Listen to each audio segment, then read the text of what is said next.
Video में हम ठेले पर हिमालय पढ़ने जा रहे हैं। तो इस ठेले पर हिमालय को धर्मवीर भारती जी ने लिखा है। तो इस जो धर्मवीर भारती जी है, यहाँ जो शीर्षक इन्होंने दिया ठेले पर हिमालय, क्यों दिया, क्या दिया, कब दिया, ये सब इस कहानी में हम जानेंगे। ऐसा इन्होंने क्या देखा कि ठेले पर हिमालय जैसा शीर्षक इनके मन में आया। तो आगे चलते हैं तो सब धीरे धीरे सब पता लगेगा हम लोग को। तो इस वीडियो में हम लोग को कवि परिचय भी पढ़ना, लेकिन वो लास्ट में पढ़ेंगे। सबसे पहले हम जो कहानी है वो एक बार पढ़ लेते हैं, ठीक है। कहानी को समझना ज़रूरी है, तभी तो इसका जो क्वेश्चन आंसर है वो आप बना सकते हैं। तो हम स्टार्ट करते हैं। ठेले पर हिमालय, यहाँ एक आपको शब्द दिख रहा है हिमालय, ठीक है। यहाँ जो आपको एक शब्द दिख रहा है हिमालय, तो यहाँ हिमालय से हमारे मन में एक ऐसा दृश्य बनता है जैसे कि हमारे सामने हिमालय, उसमें जो पूरा पहाड़ वहाड़ है उस पर पूरा बर्फ़ से वो पहाड़ ढका हुआ है। वैसा हम लोग को हिमालय नाम सुनते ही हमारे आँखों के सामने ऐसा दृश्य बनने लगता है। तो यहाँ जो ठेले पर हिमालय इन्होंने शीर्षक दिया, वो तो एक बहुत दिलचस्प शीर्षक लग रहा है। जब इतना दिलचस्प शीर्षक ही है तो इसका कहानी भी अच्छा होगा। तो स्टार्ट करते हैं और क्या क्या हुआ कहानी में। तो एक जो लेखक थे वो अपने मित्र के साथ, और उनके जो मित्र थे वो अल्मोड़ा वासी थे, ठीक है। अल्मोड़ा वासी वहीं में वो रहते थे, उन्हीं के वो जो धर्मवीर भारती उनके मित्र थे। तो वो दोनों एक पान के दुकान पे खड़े थे, ठीक है। दोनों पान के दुकान पे खड़ा थे। तो वहाँ से एक ठेला वाला गुजर रहा था, जो कि ठेला वाला अपने ठेले पे बर्फ़ का सिल्ली लेके जा रहा था, ठीक है। तो उनके जो मित्र देखे तो वो बताएं अपने मित्र को कि ये देखो ना, बर्फ़ ठेले पर बर्फ़ लेके जा रहा है। तो जैसे ही जो धर्मवीर भारती हैं वो बर्फ़ को देखे ठेले पर, तो उन्होंने बोला कि ये तो पर्वत की शोभा है, ये तो हिमालय की शोभा है, जो बर्फ़ लादे हुए था अपने ठेले पर। तो वो धर्मवीर भारती जी यही बोले कि ये तो हिमालय की शोभा है। तो यही वो बोल रहे थे धर्मवीर भारती जी। तो उतने में ही इनके मन में अचानक, धर्मवीर भारती जी के मन में अचानक से एक शीर्षक आया, ठेले पे हिमालय, ठीक है। तो इन्होंने ठेले पर हिमालय क्यों दिया, क्योंकि हम लोग जैसे ही हिमालय का नाम सुनते हैं तो हमारे मन में ख्याल आ जाता है कि हिमालय पर पर्वत पे पूरा जो बर्फ़ से ढका हुआ वैसा दृश्य हम लोग के आँख के सामने घूमने लगता है। इसलिए जब वो बर्फ़ लादे हुए देखे ठेले पर तो उनका ये मन में आया कि शीर्षक इसका यही होना चाहिए, ठेले पे हिमालय, ठेले पर हिमालय। तो और आगे क्या हुआ देखते हैं। तो यहाँ सच तो ये बात है कि हम लोग हिमालय को देखने के लिए, जो धर्मवीर भारती जी हैं वो बोल रहे हैं कि सच तो ये है कि हम लोग बर्फ़ को देखने के लिए, हम लोग नज़दीक से बर्फ़ को देखने के लिए कौसानी को जाते हैं। हम लोग कौसानी जाते हैं क्योंकि हम लोग सामने से बर्फ़ देख सकें। तो ये गए हुए थे कौसानी। तो ये नैनीताल से रानीखेत और मंझकाली के भयानक मोड़ को पार करते हुए कोसी से एक सड़क अल्मोड़ा चली जाती है और दूसरा कौसानी चली जाती है। तो ये सब निकले थे अपने कौसानी जाने के लिए। तो वहाँ का जो रास्ता है वो गुजरता है नैनीताल होते हुए, रानीखेत होते हुए, मंझकाली होते हुए। और वहाँ का जो दृश्य था इतना बेकार था, इतना बेकार दृश्य था कि ये जो धर्मवीर भारती जी हैं उनको बहुत ही बुरा लगा, उनको बहुत ही कष्ट हुआ कि ना एक पानी का नामो निशान है, ना कहीं हरा भरा है, ना कहीं जंगल, कुछ नहीं था। सारा एकदम सूखा हुआ था, ना कहीं पानी का दृश्य, खेत वेत सब जितना था सब सूखा हुआ था, कहीं भी हरियाली का कोई दृश्य भी नहीं था। तो ये जैसे ही जा रहे थे तो इनको ये सब दिखा तो इनको बहुत ही ज़्यादा कष्ट हुआ। और जैसे ही ये बस पे बैठे थे और जा रहे थे, तो जब जाते जाते ये सब इनको दृश्य दिखा, तब फिर जो बस है वो जाकर कोसी में बस रुका था ये। और जब कोसी में बस रुका था तो वहाँ पर थोड़ा देर रिलैक्स करने के लिए, आराम करने के लिए ये लोग बस से बाहर निकले थे। तब जितने भी जा रहे थे कोसानी के लिए वो सब का चेहरा पीला पड़ चुका था।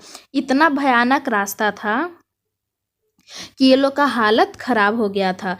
टूटा फूटा सड़क था, जो खेत था उसको काट छाट कर ऐसे टेढ़ा मेढ़ा रोड बना दिया था। तो इन लोग का हालत ख़राब हो गया था पूरा। तो फिर अब इन लोग को कोसानी जाना था, तो कोसी से फिर बस चली तो रास्ता का सारा दृश्य ही बदल गया। जैसे ही कोसी से बस आगे बढ़ा तो जो भी रास्ता इन्होंने पहले देखा था, रानीखेत, नैनीताल, मंझकाली, ये सब में जो भयानक रोड देखे थे उसका सीधे उल्टा हो गया जैसे ही ये कोसी से बस खुला। तो जैसे ही कोसी से बस खुलता है तो वहाँ का सारा दृश्य ऐसा बदला कि इनका मन पूरा खुश हो गया। कलकल करती हुई कोसी नदी किनारे में छोटे छोटे सुंदर गांव, हरे मखमली खेत, कितनी सुंदर है। सुमेश्वर की घाटी, सुमेश्वर में घाटी जो था वहाँ और हरा भरा जंगल था, उसी वो जो घाटी था उसी जंगल के बीच से अपना रास्ता बना कर वो अपना रास्ता बनाए हुए थे, छोटे छोटे रास्ते बनाए हुए थे उस जंगल में सुमेश्वर घाटी का। तो इनको बहुत ही अच्छा लगा था कि वैसा ये दृश्य देख के आ रहे थे कि इनको बहुत ज़्यादा कष्ट हुआ। और अचानक से जैसे ही दृश्य चेंज हुआ इनका मन बहुत ही ज़्यादा प्रसन्न हो गया कि यहाँ जो है कोसी का उसका नदी पूरा बह रहा है, छोटा छोटा पेड़ है, छोटा छोटा गांव है, पूरा खेत है जो पूरा मखमल जैसा लग रहा है, पूरा हरा भरा खेत।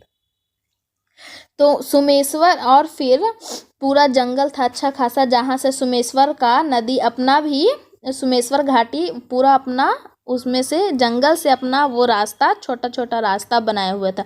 ये सब देखकर इनको बहुत ही अच्छा लगा। तो सुमेश्वर के उत्तर में जो ऊंची पर्वतमाला है उसी के बिल्कुल ऊपर में कोसानी बसी हुई है। जो सुमेश्वर के उत्तर तरफ में जो ऊंची पर्वतमाला है उसी के ऊपर क्या बसा हुआ है, कोसानी, वहीं पे कोसानी है, ठीक है। तो वहाँ जाकर अब बस रुका, वहाँ गए तो बस रुका। तो अभी बस से ये लोग उतरे नहीं थे, बस में बैठे थे तो छोटे मोटे मतलब रूखा सूखा मतलब ऐसे ही इन लोग को उजरा हुआ एक गांव दिखा। तो ये सोचे, बस में बैठे बैठे सोचे कि लगता है हम लोग ठगे गए हैं कि ऐसा कोई सीन यहाँ नहीं है, वैसा कोई दृश्य नहीं है। लेकिन जैसे ही इन्होंने बस से उतरा, लेखक और उनके जितने भी मित्र थे सब जैसे ही बस से उतरे थे कि वहाँ एक पत्थर का, बड़े बड़े पहाड़ सब हैं। तो जैसे इनको लगा कि पत्थर का जहाँ तहाँ मूर्ति खड़ा है, इनको ऐसा इतना सुंदर दृश्य था कि देखिए कि पत्थर का जहाँ तहाँ पूरा दृश्य इनको दिखा कि पत्थर जैसे पहाड़, बड़ा बड़ा पहाड़ खड़ा है। कितना अपार सौंदर्य बिखरा था, अपार सौंदर्य बिखरा था। ऐसा वहाँ का दृश्य था कि इन्होंने बोला कि इतना अपार सौंदर्य है यहाँ का। सामने इतनी चौड़ी घाटी और मखमली कालीन जैसे खेत, मतलब इन्होंने बोल रहा है, जो लेखक है धर्मवीर भारती जी, वो बोल रहे हैं कि यहाँ से चौड़ी घाटी निकली हुई है और मखमली कालीन जैसे खेत, जो मखमल का कालीन होता है उसी के तरह यहाँ का पूरा खेत है। ऐसा ये बोल रहे हैं धर्मवीर भारती जी कि इतना अच्छा यहाँ का सौंदर्य दृश्य, कितना अच्छा यहाँ का दृश्य दिख रहा है कि उनका जो खेत भी है उसको मखमल से इन्होंने तुलना किया कि मखमल का जो कालीन होता है ना वैसा यहाँ का खेत लग रहा है। तो और वहाँ का सुंदर गेरू के सिलाव, जिन्हें काट कर बने हुए लाल लाल रास्ते, जिनके किनारे सफ़ेद पत्थरों के कतार और इधर उधर से आकर आपस में उलझ जाने वाली पेड़ों की जो टहनी होती है वो सब एक दूसरे में उलझा हुआ रहता, वैसे ही यहाँ का जो नदी है वो निकल के एक दूसरे जहाँ तहाँ से आकर एक जगह सब मिल रहा है। वैसे ही ये बता रहे हैं, इसको पेड़ से तुलना किया, जो वहाँ का नदी बह रहा है उसको इन्होंने पेड़ के जो टहनियाँ होती है उससे इन्होंने तुलना किया है कि जैसे पेड़ में लड़ियाँ जैसे पूरा सब एक दूसरे से मिला रहता है, वैसे ही जहाँ तहाँ से आकर नदी सब एक में मिल रहा है। इनको इतना अच्छा वहाँ का दृश्य लगा, ठीक है। और बार बार उनके दिमाग में आ रहा था कि मतलब इन्होंने इतना अच्छा सौंदर्य दृश्य देखा कि इनका मन बहुत ज़्यादा प्रसन्न हो गया था, ठीक है। तो वहीं ये बोले थे कि हम लोग सिर्फ जो हिमालय है वो जाते हैं सिर्फ इसलिए कि हम लोग वहाँ जो कौसानी लोग गए थे अपना किस लिए गए थे, तो वहाँ बर्फ़ देखने के लिए गए थे, क्योंकि ये लोग बर्फ़ को सामने से देखना चाहते थे। तो फिर आए ये लोग, पूरा जितना वहाँ का दृश्य था सब इन लोग ने धर्मवीर भारती जी और इनके मित्र ने देखा। और जब दूसरा दिन हुआ तो वो घाटी में उतर कर मीलों चल कर बैजनाथ जहाँ गोमती नदी बहती है, जहाँ गोमती नदी बहता है वहाँ पे ये लोग गए थे। पैदल मीलों चलकर, घाटी में उतरकर मीलों चलकर ये लोग वो जो गोमती जहाँ बहता है वहाँ ये लोग गए थे।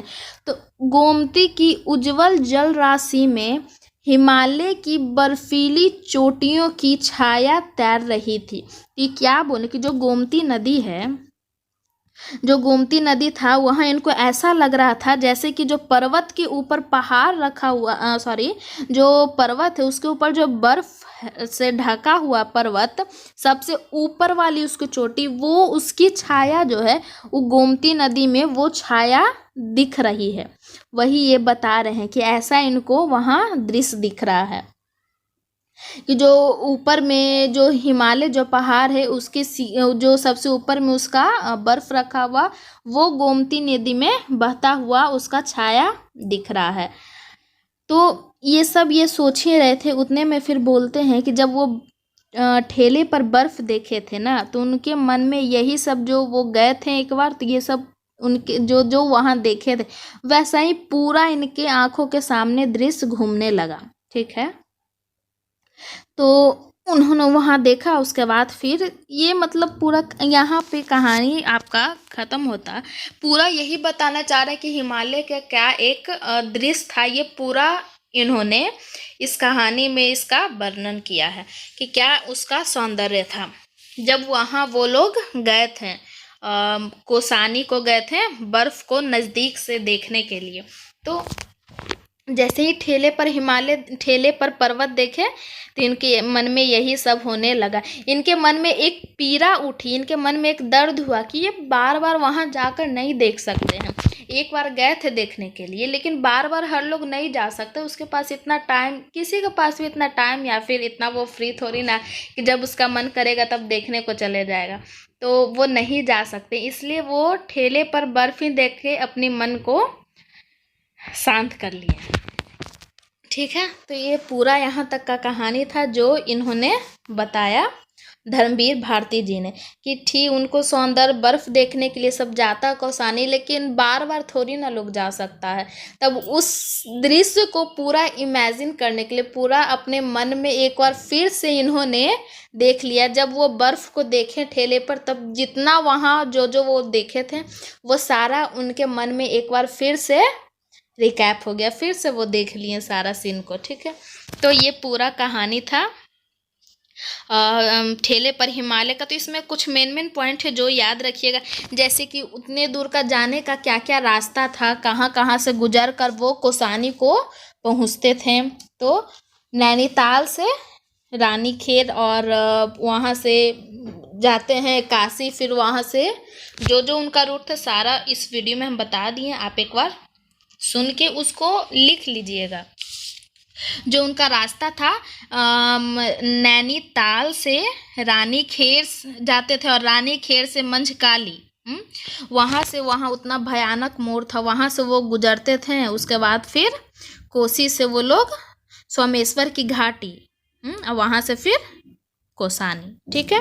उसी के उत्तर में कौसानी बसता है।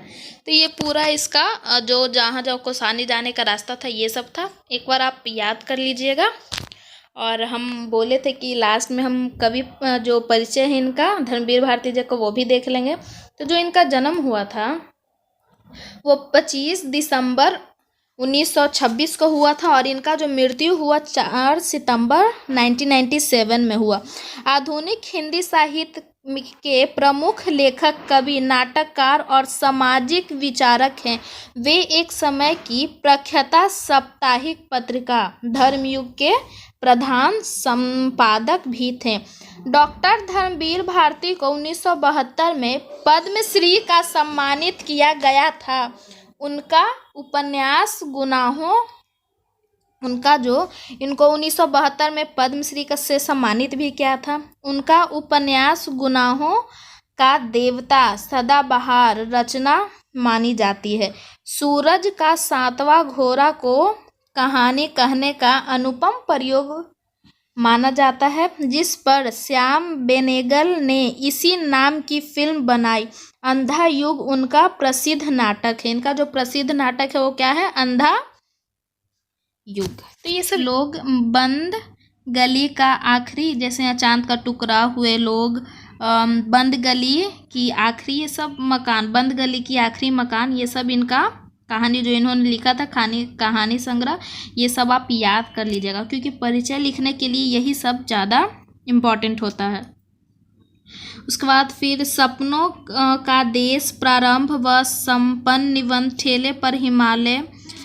उसके बाद नाटक इनका सारा लिखा हो तो सब आप याद कर लीजिएगा, कम से कम। जैसे इसमें अगर 5-5 लिखा हो तो 2-2, 3-3 याद कर लीजिए, तो आपको परिचय लिखने में आसानी हो। ठीक है, तो मुझे लगता है कि आपको ये ठेले पर हिमालय आपको अच्छे से समझ में आ गया होगा, क्योंकि इसमें ज़्यादा कुछ है नहीं। बस इनको क्या इमेजिन ये किए, जब ठेले पर वो बर्फ़ को देखें तो इन्होंने क्या सोचा, क्या जो जहाँ वो गए थे वहाँ का क्या दृश्य था, बस उससे इस बर्फ़ को उन्होंने कंपेयर किया कि कैसा कैसा उसका दृश्य है।